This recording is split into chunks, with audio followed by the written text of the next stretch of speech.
प्राचीनतम मंदिरों में एक भगवान तिरुपति के मंदिर को 7 पहाड़ियों का मंदिर भी कहा जाता है।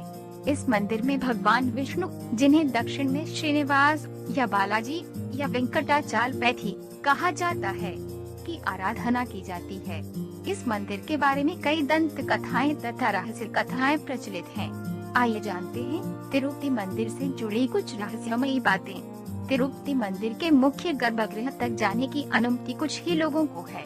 मंदिर से लगभग 23 किलोमीटर दूर एक गांव है। केवल इस गांव के निवासी ही मंदिर के गर्भगृह में प्रवेश कर सकते हैं तथा इसी गांव से भगवान के लिए फल, फूल, प्रसाद, भोग आदि आता है। प्रतिमा के पीछे का हिस्सा सदैव नम रहता है।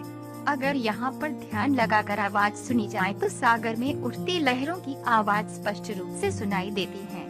भगवान वेंकटेश्वर की प्रतिमा का तापमान सदैव 110 फ़ारेनहाइट रहता है, जबकि प्रतिमा को यथासमय स्नान, चंदन लेप आदि किया जाता है। यही नहीं, प्रतिमा को पसीना भी आता है, जिससे पुजारी समय समय पर पहुँचते रहते हैं। भगवान की प्रतिमा पर चढ़ाए गए सभी फूलों तथा तुलसी पत्रों को भक्तों में नहीं बांटकर मंदिर परिसर के पीछे बने एक कुएं में फेंक दिया जाता है।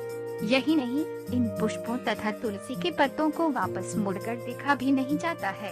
स्वामी वेंकटेश्वर भगवान को पचाई कर्पूरम चढ़ाया जाता है, जो किसी साधारण पत्थर पर चढ़ाने पर तुरंत ही चटक जाता है, लेकिन प्रतिमा पर इसका कोई असर नहीं होता है।